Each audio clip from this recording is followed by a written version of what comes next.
Hello बच्चों, कैसे हो आप सब। आज की इस वीडियो में मैं आपको एनसीईआरटी के एग्जाम्पल फिजिक्स के सॉल्व करना सिखाऊंगा। न्यूमेरिकल्स होंगे सारे बेसिकली। तो अगर आप ट्वेल्थ क्लास के स्टूडेंट हैं और पहली बार इस वीडियो को देख रहे हैं तो आपसे मैं ये कहूँगा कि आप मेरे पहले जो 2-3 वीडियो बनाए मैंने, जिसमें इंट्रोडक्शन ऑफ चार्ज है, property of charge, methods of charging और कूलम्स लॉ, आप पहले उस वीडियो को देख लें ताकि ये वीडियो में जितने भी कंटेंट है वो आपको काफ़ी आसानी से समझ में आ जाए। तो इस वीडियो में मैं कवर करने वाला हूँ एनसीईआरटी के न्यूमेरिकल्स। तो चलिए स्टार्ट करते हैं। तो जो सबसे पहला सवाल आ रहा है एनसीईआरटी का, ये एग्जाम्पल 1.3 है ये। और इसमें क्या पूछा गया है, इसमें पूछा गया है कि how many positive and negative charges are present in the cup of water. यानी कि आपके पास एक कप वाटर है, उसमें कितने पॉजिटिव और कितने नेगेटिव चार्ज प्रेजेंट होंगे। तो अब देखो यहाँ पे उसने केवल कप बताया, कप की साइज छोटी भी होती है थोड़ी बड़ी भी होती है, तो अमाउंट नहीं बताया कि पानी कितना है एक्चुअल में। तो ऐसे केसेस में जब अमाउंट नहीं बताया जाएगा तो आपको उसके अंदर पानी की अमाउंट कितना एज्यूम कर लेना है, बताओ 250 ग्राम। यानी कि उसके अंदर जो वाटर का मास होगा वो कितना हमें एज्यूम करना है, 250 ग्राम एज्यूम करना है। अगर बाद में मास गिवन दे दिया क्वेश्चन में कि मान लो कि कप के अंदर 150 ग्राम या 300 ग्राम प्रेजेंट है, तब तो ठीक है। अगर नहीं देता है तो हम कितना एज्यूम करके चलेंगे, 250 ग्राम देंगे, ठीक है। अब देखो हमें इसके अंदर, यानी कि इसका मतलब ये हो गया कि 250 ग्राम वाटर के अंदर कितने पॉजिटिव चार्ज हैं और कितने नेगेटिव चार्ज हैं। ये आपका अब क्वेश्चन को मैं और इजी लैंग्वेज में बता दिया आपको, ठीक है। अब देखो मोलर मास ऑफ वाटर हमें निकालना है। तो फॉर्मूला है वाटर का H2O। तो हाइड्रोजन का मोलर मास होता है 1, तो 2 है तो 2, और ऑक्सीजन का होता है 16, यानी कि 18 ग्राम क्या निकल के आ गया है, मोलर मास। अब आप क्या करेंगे, मोल निकालेंगे H2O का। तो मोल निकालने का फॉर्मूला होता है गिवन वेट अपॉन में मोलर मास, ठीक है। ये फॉर्मूला होता है मोल निकालने का। तो गिवन वेट कितना है 250 ग्राम और मोलर मास कितना होता है 18। तो 250 को हम डिवाइड करेंगे जब 18 से, तो ये आंसर आएगा 13.8, ठीक है। तो ये हो गया आपके पास, मोल निकाल लिया आपने। इसका मतलब ये हुआ कि एक मोल वाटर के पास कितने मॉलिक्यूल्स होते हैं वाटर के, जितना एवोगैड्रो नंबर होता है। एवोगैड्रो नंबर होता है 6.022 इंटू में 10⁻23। तो यानी कि एक मोल वाटर में इतने मॉलिक्यूल्स होंगे, तो 13.8 मोल्स में कितने हो जाएंगे। तो यानी कि ये जो नंबर है आपके पास 6.022 इंटू में 10⁻23 एवोगैड्रो नंबर को, उसको हम 13.8 से मल्टीप्लाई कर देंगे। तो यानी कि यहाँ पे आपके पास चल के आ जाएगा 83.10 इंटू में 10⁻23 मॉलिक्यूल्स। यानी कि उस कप के अंदर आपने क्या निकाल लिया, बताओ, मॉलिक्यूल्स निकाल लिया, ठीक है। अब देखो मैं वाटर की एक मॉलिक्यूल की बात करूं, मैं यहाँ पे ये जो लिखा है M1 मोल, ये यहाँ पे मॉलिक्यूल्स है, एक्चुअल में ये मॉलिक्यूल्स है, तो आपको ध्यान रखना है ये। तो इसको मैं कर देता हूँ साफ। तो 1 मॉलिक्यूल ऑफ H2O। अब एक मॉलिक्यूल की जब मैं बात करूँ तो वो जो H2O होता है उसके एक मॉलिक्यूल, तो उसके भीतर कितने प्रोटॉन्स होंगे, कितने इलेक्ट्रॉन्स होंगे। तो H2, H का एटॉमिक नंबर होता है 1, H का एटॉमिक नंबर 1 है, इसका मतलब उसमें एक ही प्रोटॉन होंगे और एक ही इलेक्ट्रॉन्स होंगे। और O का होता है एटॉमिक नंबर, O का एटॉमिक नंबर होता है 8। तो यानी कि इसमें 8 प्रोटॉन्स होंगे, 8 इलेक्ट्रॉन्स होंगे। तो यहाँ पे 2 H है, तो एक H में एक प्रोटॉन और एक इलेक्ट्रॉन, तो 2 H में कितने हैं, 2 प्रोटॉन और 2 ही इलेक्ट्रॉन। तो 2 और 8 को हम ऐड कर देंगे तो यानी कि 10 आ जाएगा। इसका मतलब ये होगा कि 1 मॉलिक्यूल वाटर में 10 प्रोटॉन्स होंगे और 10 इलेक्ट्रॉन्स होंगे, दोनों इक्वल अमाउंट में होंगे। अब हमें क्या कैलकुलेट करना है कि टोटल चार्ज कैलकुलेट करना है। तो कैसे कैलकुलेट करेंगे टोटल चार्ज, पॉजिटिव और नेगेटिव दोनों ही सेम ही होंगे। तो क्या करना है कि चार्ज ऑन 1 मॉलिक्यूल, जो एक मॉलिक्यूल पे चार्ज है, ठीक है, उसको हमें क्या करना है, टोटल मॉलिक्यूल्स के नंबर से मल्टीप्लाई कर देना है। तो अब मैं आपको बता दूं कि इसके पास टोटल कितने प्रोटॉन्स या इलेक्ट्रॉन थे। मान लो तुम इलेक्ट्रॉन को मान के चले गए, तो मान लो चलो 10 इलेक्ट्रॉन, और एक इलेक्ट्रॉन पे कितना चार्ज होता है 1.6 इंटू में 10⁻⁻19। यानी कि ये जो चार्ज है 10 इंटू में 1.6 इंटू में 10⁻⁻19, ये जो चार्ज हुआ इतना, ये एक मॉलिक्यूल के ऊपर का चार्ज है ये। यानी कि मैं ये कहना चाह रहा हूँ कि यहाँ पे जो ये जो चार्ज आया है, ये चार्ज कितना है बताओ, ये 1 मॉलिक्यूल के ऊपर का चार्ज है, ठीक है। तो ऐसे ही कितने मॉलिक्यूल्स हैं यहाँ पे आपके पास यहाँ पे 13.8 इंटू में 6.022 इंटू में इतने मॉलिक्यूल्स हैं। तो जब आप इसको क्या करेंगे बताओ, मल्टीप्लाई कर देंगे पूरे नंबर को, यहाँ से लेकर यहाँ तक जितने भी हैं, तो ये सॉल्व करके आएगा आपके पास 1.34 इंटू में 10⁻7 कूलाम। यानी कि इतने ही पॉजिटिव चार्ज होंगे, ठीक है, और इतने ही क्या होंगे, नेगेटिव चार्ज प्रेजेंट होंगे उस कप ऑफ वाटर में। तो ये एक सवाल था। तो इसका बेसिकली हमने कैसे कैलकुलेट किया, इसमें सबसे पहले हमने मोल कैलकुलेट कर लिया। मोल कैलकुलेट के बाद हमने मॉलिक्यूल्स कैलकुलेट किया, और मॉलिक्यूल्स के बाद हमने एक मॉलिक्यूल्स पे चार्ज निकाल लिया। उसके बाद जितना हमारे पास टोटल मॉलिक्यूल्स थे उससे हमने क्या कर दिया, बताओ, मल्टीप्लाई कर दिया। तो ये आपका पहला सवाल था। अब हम बढ़ते हैं सवाल नंबर 2 पे। तो जो सवाल नंबर 2 है उसमें ये पूछा गया है, ये आपका एग्जाम्पल 1.2 है एनसीईआरटी का, और ये भी काफ़ी अच्छा सवाल है, समझना, ठीक है।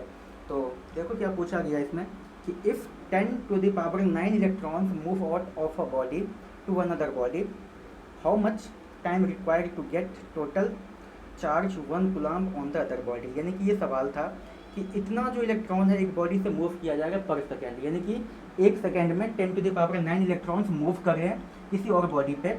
तो आप ये बताओ कि कितने टाइम बाद उस बॉडी पे 1 कूलम्ब चार्ज हो जाएगा। तो ये सवाल है। तो सवाल सबको समझ में आ गया होगा। अब देखो, इसको सॉल्व करने से पहले मैं आपको बता देता हूँ जो मैंने पिछले वीडियो में भी बताया था कि यहाँ पे ये पूछा गया कि 10 टू द पावर 9 इलेक्ट्रॉन्स, यानी कि इतने इलेक्ट्रॉन्स जा रहे हैं एक सेकंड में। तो हम कैसे सॉल्व करेंगे। तो बेसिकली सबसे पहले बेसिक बात है जो तुमने पीछे सीखा था कि क्वांटाइजेशन ऑफ चार्ज का फॉर्मूला होता है Q equal to n e. तो अगर मान लो Q की वैल्यू 1 कूलम्ब है और E की वैल्यू सबको पता ही है, तो यहाँ से N निकालेंगे हम Q अपॉन में E। N होता है यहाँ पे नंबर ऑफ इलेक्ट्रॉन। तो जब इसको सॉल्व करो, Q की वैल्यू 1 पुट कर दो और E की वैल्यू 1.6 इंटू में 10 टू द पावर -19। ये सॉल्व करने के बाद आता है 0.265 इंटू में 10 टू द पावर 19।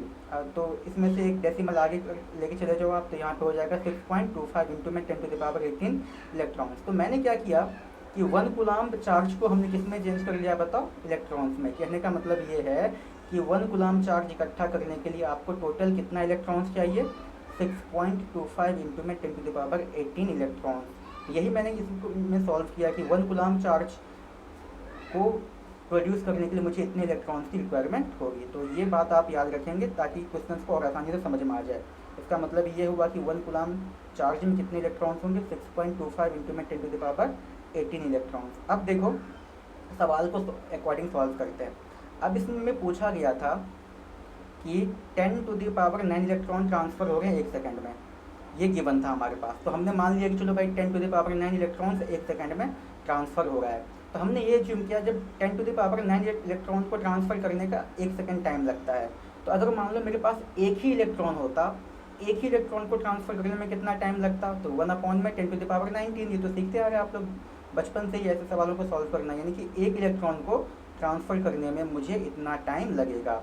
अब हमारे पास टोटल कितना इलेक्ट्रॉन है, जितना 1 कूलम्ब में होता है, क्योंकि हमें 1 कूलम्ब चार्ज वहाँ पे प्रोड्यूस करना है। तो हमसे पूछा गया था तो 1 कूलम्ब चार्ज में कितने इलेक्ट्रॉन्स होते हैं, इतना। तो मैं ये लिख सकता हूँ यहाँ पे कि 6.25 इलेक्ट्रॉन को ट्रांसफ़र करने में मुझे कितना टाइम लगेगा। तो आपको पता ही था कि जब एक इलेक्ट्रॉन को ट्रांसफ़र करने में इतना टाइम लग रहा है, ठीक है, 1 अपॉन में 10 टू द पावर 9 सेकेंड है। तो इसीलिए इतने इलेक्ट्रॉन को ट्रांसफ़र करने में क्या होगा, तो इस नंबर को 1 अपॉन में 10 टू द पावर 9 को मैं मल्टीप्लाई कर दूंगा 6.25 इंटू में 10 टू द पावर 18 से। तो जब मैं इसको मल्टीप्लाई करता हूँ तो आप लोग कैलकुलेटर से कर सकते हैं, वैसे हाथ से भी करोगे, काफ़ी ज़्यादा टफ कैलकुलेशन नहीं है ये। तो ये सॉल्व करके आता है, ठीक है। देखो तो ये 10 टू द पावर 9 ऊपर जाके माइनस हो जाएगा, तो 10 के पावर 18 में से माइनस हो जाएगा 10 टू द पावर 9। तो ये हो जाएगा 6.25 इंटू में 10 टू द पावर 9 सेकेंड, ठीक है। तो इतना सेकेंड लगेगा उसको क्या करने में, बताओ, 1 कूलम्ब को ट्रांसफ़र करने में। तो अब इस सेकंड में अब मैं चाहता हूँ कि इसको मैं ईयर में चेंज करूँ, कि देखता हूँ कि कितना आएगा।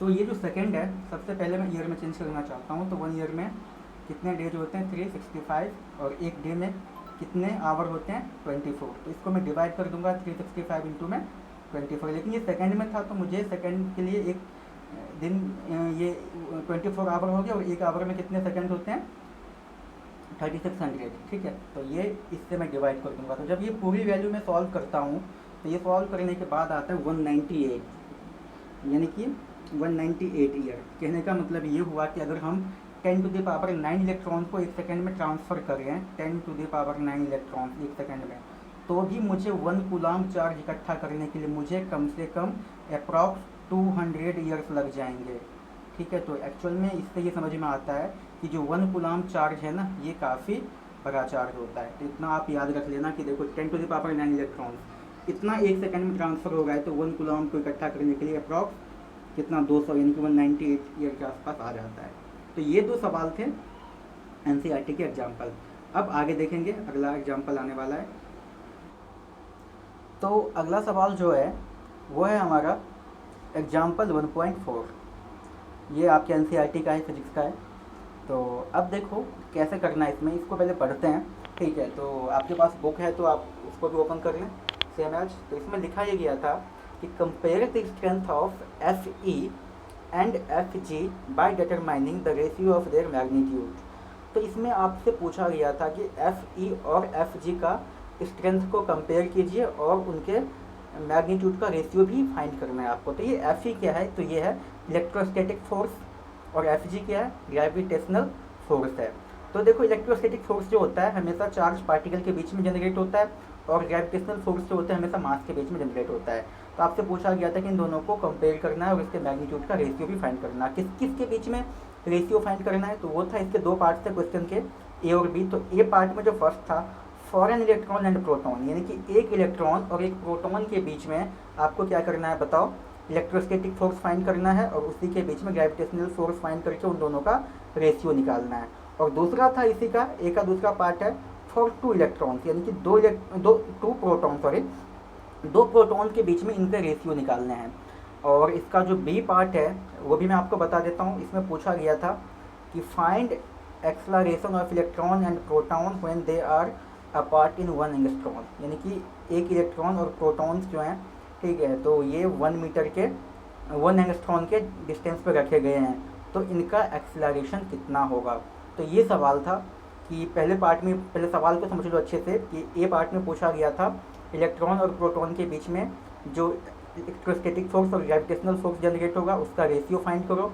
और दूसरे केस में लिखा गया था कि 2 प्रोटॉन के बीच में इलेक्ट्रोस्टैटिक फोर्स और ग्रेविटेशनल फोर्स का रेशियो फाइंड करना है, यानी कि आपको ये फाइंड करना है Fe अपॉन में Fg फाइंड करना है। और जो बी पार्ट था उसमें पूछा गया था आपको एक्सेलरेशन फाइंड करना है, ए फाइंड करना है इलेक्ट्रॉन का, और ए फाइंड करना है प्रोटॉन का। तो ये था सवाल बेसिकली, तो आपको समझ में आ गया होगा। अब चलो मैं इसके सॉल्यूशन की तरफ चलता हूँ। तो कैसे सॉल्व करेंगे, तो देखो इसमें कुछ बातें गिवन थी, और आपको पता भी होना चाहिए ये कि मास ऑफ प्रोटॉन, MP का मतलब है मास ऑफ प्रोटॉन, जो कि सबको पता होगा 1.67 इंटू में 10⁻27 kg, और इलेक्ट्रॉन का मास 9.11 इंटू में 10⁻31 kg, और 1 एंगस्ट्रॉन में होता है 10⁻10 मीटर, 10⁻10 मीटर। तो ये चीज़ हमें पता ही था। तो मैं पहला पार्ट सॉल्व करूँगा जिसमें मुझे पूछा फाइंड करना है इलेक्ट्रॉन्स और प्रोटॉन के बीच में। देखो तो मेरे पास ये एक इलेक्ट्रॉन है और ये एक प्रोटॉन है। प्रोटॉन और इलेक्ट्रॉन को मैंने r डिस्टेंस पे मैंने रख दिया है, और प्रोटॉन का जो मास है उसको हमने mp एज्यूम किया, और इलेक्ट्रॉन को मास को हमने me एज्यूम किया है। बात करें हम इसकी चार्ज की, तो प्रोटॉन पे भी चार्ज E होता है, और इलेक्ट्रॉन पे भी मैग्नीट्यूड की बात करें तो E ही होता है, लेकिन नेगेटिव होता है ये, लेकिन मैग्नीट्यूड में E होता है। दोनों पे सेम चार्ज होते हैं, इक्वल और अपोजिट होता है। तो चार्ज होने की वजह से इस पर एक फोर्स आएगा इलेक्ट्रोस्टैटिक फोर्स, और मास होने की वजह से इस पर एक और फोर्स आएगा, वो होगा ग्रेविटेशनल फोर्स। तो मुझे बेसिकली इन दोनों का कंपैरिजन करना है कि दोनों में से ज़्यादा कौन सा आ रहा है। तो चलो सबसे पहले मैं आपको ये बताता हूँ कि मैं इस पर इलेक्ट्रोस्टैटिक फोर्स कैसे निकालूंगा। तो Fe कूलम्स लॉ जिसने पढ़ा होगा सभी को पता होगा कि जो इलेक्ट्रोस्टैटिक फोर्स Fe का मतलब है यहाँ पे इलेक्ट्रोस्टैटिक फोर्स, वो निकालने का हमारे पास फॉर्मूला होता है K Q1 Q2 अपॉन में r²। तो जहाँ पे कुछ लोग K को 1/4πε0 भी लिख सकते हैं, क्योंकि वही होता है। और इसकी वैल्यू कितनी होती है वैक्यूम के लिए, 9 इंटू में 10⁻9। तो ये चीज़ आपको पता होना चाहिए कि K को हम 1/4πε0 भी लिखते हैं, तो ये पता होना चाहिए। मैं इसको मिटा देता हूँ। तो देखो तो ये हो गया। अब Q1 का मतलब पहला चार्ज, मान लो प्रोटॉन का चार्ज ले गए हैं तो वो E, और Q2, अब Q2 जो है इलेक्ट्रॉन का चार्ज है वो होता है -E। तो यहाँ पे इस फॉर्मूले में हमें मैग्नीट्यूड रखना होता है केवल। आप जब भी सवाल को सॉल्व करें तो इतना चीज़ याद रखें कि जब भी हम कूलम्स लॉ के फॉर्मूले में चार्ज को रखते हैं तो हमें मैग्नीट्यूड के फॉर्म में रखना होता है उसको, ठीक है। तो माइनस के फॉर्म में आप नहीं रखेंगे, मैग्नीट्यूड रखेंगे। तो उसका मैग्नीट्यूड भी E होगा, और इसके बीच का डिस्टेंस था r, यानी कि r²। तो E और E को मल्टीप्लाई कर दो तो ये हो जाएगा K E² अपॉन में r², ठीक है। तो ये आपका इक्वेशन, इसको मैंने मान लिया इक्वेशन फर्स्ट मान लिया मैंने इसको। अब चलो इन दोनों का मास भी है अपना, तो मास होने के कारण इसके बीच में कौन सा फोर्स जनरेट होगा, ग्रेविटेशनल फोर्स। तो ग्रेविटेशनल फोर्स का फॉर्मूला होता है capital G m1 m2 upon में आर स्क्वायर, जहाँ पे कैपिटल जी को हम बोलते हैं यूनिवर्सल ग्रेविटेशनल कांस्टेंट, और यहाँ पे मास ऑफ m1 के बदले हम mp लिखेंगे, मास ऑफ प्रोटॉन, और m2 के बदले मास ऑफ इलेक्ट्रॉन और r का स्क्वायर। इसको इक्वेशन हमने कंसीडर कर लिया है सेकेंड। तो अब मैं क्या करूँगा, इन दोनों इक्वेशंस को डिवाइड कर देता हूँ। तो जब मैं डिवाइड करूँगा, इक्वेशन 1 था हमारे पास के ई स्क्वायर अपॉन में आर स्क्वायर, और इक्वेशन 2 था g M p m e upon में आर स्क्वायर। तो इससे क्या होगा कि ये जो आर स्क्वायर है, ठीक है, इस आर स्क्वायर से ये आर स्क्वायर कैंसल आउट हो जाएगा। ओके, तो आपके पास क्या बचेगा, एफ ई अपॉन में एफ जी जो आपने डिवाइड किया है, तो ऊपर में के ई square upon M G M P और एम ई का स्क्वायर। तो के की वैल्यू मैंने आप सभी को बता दिया था, 9 इंटू में 10⁻9 होता है, और ई की वैल्यू होती है 1.6 इंटू में 10⁻−19, इसका होल स्क्वायर लगाना है। ओके, और जी की वैल्यू होती है 6.67 इंटू में 10⁻11, मास ऑफ प्रोटॉन 1.67 इंटू में 10⁻27, और ये इलेक्ट्रॉन का मास 9.11 इंटू में 10⁻31। तो इस पूरी वैल्यू को जब आप सॉल्व करेंगे, ठीक है, पावर को ऊपर लेके जाना, इसको सॉल्व करना। अगर किसी को सॉल्व करने में भी दिक्कत आ रहा है तो बता देना, मैं एक वीडियो बना के सेपरेटली मैं ऐसी वैल्यूज को सॉल्व कर दूंगा। ओके, नहीं समझ में आ रहा है तो बताना बिल्कुल। आपके जो भी डाउट्स हैं आप बेहिचक पूछा कीजिए, ताकि आपको अच्छे मार्क्स आपके फिजिक्स केमिस्ट्री और बायोलॉजी जो भी सब्जेक्ट है अच्छे मार्क्स आ सके। और ये वीडियो कुछ पसंद आ रहा है, कुछ सीखने को मिल रहा है, तो आप अपने दोस्तों को भी बताया कीजिए, उसके साथ शेयर किया कीजिए, ताकि उसे भी सीखने को मिल जाए। तो चलो इसको सॉल्व करेंगे हम। तो ये आ जाएगा एफ ई अपॉन में एफ जी 2.4 इंटू में 10⁻39।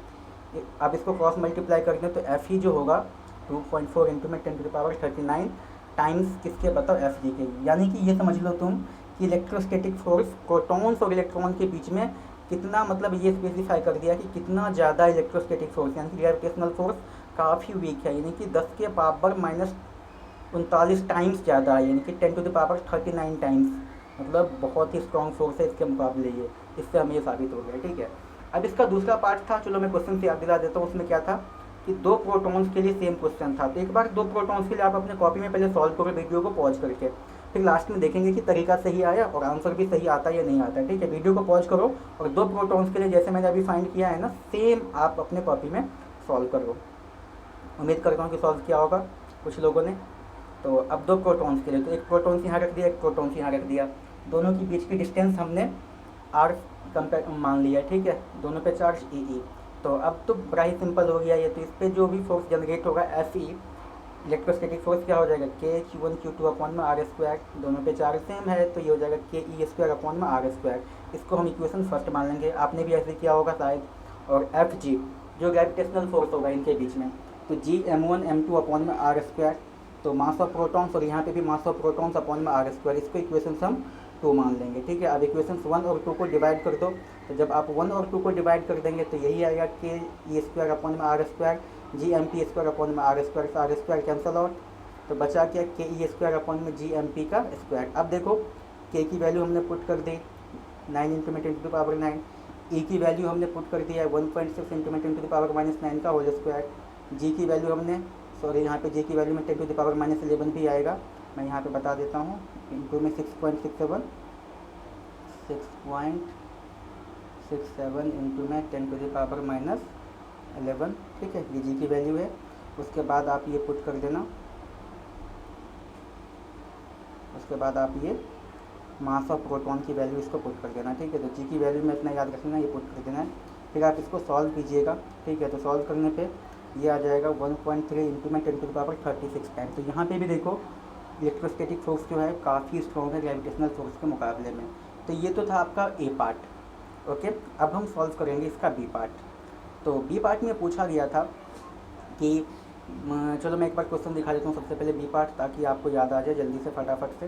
तो बी पार्ट में ये था आपके पास कि find the explanation of electron and proton when they are apart in 1 angstrom. तो अब की बार हमें क्या करना है, एक्सप्लानेशन फाइंड करना है प्रोटॉन्स और इलेक्ट्रॉन्स के बीच में, जबकि हमने उसको कितने डिस्टेंस पर रखा है पता, 1 एंगस्ट्रॉन पे रखा है, यानी कि आर की वैल्यू कितनी दे दी है, 1 एंगस्ट्रॉन। तो सिंपल है। तो एक चीज़ याद रखना है आपको कि जो इलेक्ट्रोस्टैटिक फोर्स होता है प्रोटॉन्स और इलेक्ट्रॉन्स के बीच में सेम मैग्नीट्यूड आता है जब हम उसको सेम डिस्टेंस पे रखते हैं। तो यानी कि इलेक्ट्रोसिटी फोर्स का मैग्नीट्यूड सेम आएगा, क्योंकि जाहिर सी बात है कि उस पर चार्ज क्या है बताओ, सेम है। तो फॉर्मूला अप्लाई करते हैं, F इक्वल टू के Q1 Q2 अपॉन में R²। तो ये फॉर्मूला हम अप्लाई करेंगे तो ये हो गया, दोनों पे चार्ज सेम है, डिस्टेंस यानी कि यहाँ पे 10⁻⁻10। तो सब कुछ सेम है। के की वैल्यू हमने पुट कर दी 9 इंटू में 10⁻9, और ई की वैल्यू जो होती है जो हमने अभी आगे भी पुट किया 1.6 इंटू में 10⁻⁻19 का होल स्क्वायर। तो जब आप इसको सॉल्व कर लेंगे तो ये जो एफ है इसकी वैल्यू आएगी 2.3 इंटू में 10⁻⁻8 न्यूटन। तो ये फोर्स आ गया। अब फोर्स से हमें अगर एक्सलरेशन निकालना है तो हम क्या कर सकते हैं, ये फोर्स की वैल्यू हमने देख ली, और हम जानते हैं एफ जो होता है किसके इक्वल होता है पता, एम ए, और एम होता है यहाँ पे मास और ए होता है एक्सलरेशन। अगर मैं इलेक्ट्रॉन की बात करूँ तो यहाँ पे मुझे मास किसका लेना होगा, इलेक्ट्रॉन का लेना होगा, और एक्सलरेशन भी किसका आएगा, इलेक्ट्रॉन का ही आएगा। तो यहाँ पे ए ई की वैल्यू क्या हो जाएगा बताओ, 2.3 इंटू में 10⁻⁻8 अपॉन में एम ई, और एम ई की वैल्यू ये पुट कर दो, और उसके बाद आप इसको सॉल्व करो। ठीक है, जब आप इसको सॉल्व करेंगे तो जो एक्सलरेशन की वैल्यू निकल के आएगी इलेक्ट्रॉन्स के लिए, ये आएगी 2.5 इंटू में 10⁻22। अगर सॉल्व करने में दिक्कत हो रहा है तो बता देना मुझे, मैं कैलकुलेशंस को बड़ा ईजी करके बता दूंगा। ठीक है, तो मैं इतना उम्मीद कर सकता हूँ कि 12th में हो तो आपको ये चीज़ आता होगा। फिर भी कुछ बच्चे हैं जिसको नहीं आता है तो वो पूछ सकते हैं। अब ऐसी प्रोटॉन की एक्सलरेशन निकालनी होगी तो मैंने बताया था फोर्स जो है दोनों के ऊपर सेम ही आएगा, क्योंकि सेम डिस्टेंस है और चार्ज भी इलेक्ट्रॉन प्रोटॉन का सेम ही आता है। तो इतना तो फोर्स हमने ऑलरेडी फाइंड कर रखा था, और वही फॉर्मूला अप्लाई करना है, एम पी इंटू में ए पी। पी का मतलब है यहाँ पे प्रोटॉन, तो अप्लाई करेंगे जब आप तो ये हो जाएगा, इतना आ जाएगा फोर्स के इक्वल 2.3 इंटू में 10⁻⁻8। और यहाँ से ए पी निकालना है तो यहाँ से ये नीचे डिवाइड में आ जाएगा। तो इसको सॉल्व कर लो जल्दी से, 2.3 इंटू में 10⁻⁸, और मास ऑफ प्रोटॉन की वैल्यू यहाँ पे पुट कर दी तो ये आ गया आपके पास 1.4 इंटू में 10⁻⁻19, यानी कि इतना एक्सलरेशन। तो इस वीडियो में मैं आपको बताया एनसीईआरटी के न्यूमेरिकल्स, अभी और भी बहुत सारे न्यूमेरिकल्स हैं, तो आने वाले वीडियो में मैं आपको बताते रहूँगा। तो एक चीज़ और कि आप लोग घर पे पढ़ते रहेंगे, ठीक है, उतना टेंशन नहीं लेना है, लॉकडाउन हो रखा है तो जितना मेरे से हो रहा है मैं भी बता रहा हूँ, और सारा कुछ मैं कंप्लीट करवाऊँगा आप लोगों का। तो आप लोग घर पे बैठ कर पढ़ते रहे, जो भी डाउट्स आता है व्हाट्सएप पे पूछ सकते हैं, यूट्यूब पे पूछ सकते हैं, और अपने दोस्तों के साथ अगर तुम्हें लगा है कि मैंने इस वीडियो में आपको मेरे इस वीडियो से कुछ हेल्प मिली, आपको आपने कुछ सीखा है, तो अपने दोस्तों के साथ शेयर कीजिए, इसको लाइक कीजिए, वीडियो को सब्सक्राइब कीजिए एंड शेयर कीजिए। ठीक है, थैंक यू, अगली क्लास में मिलते हैं।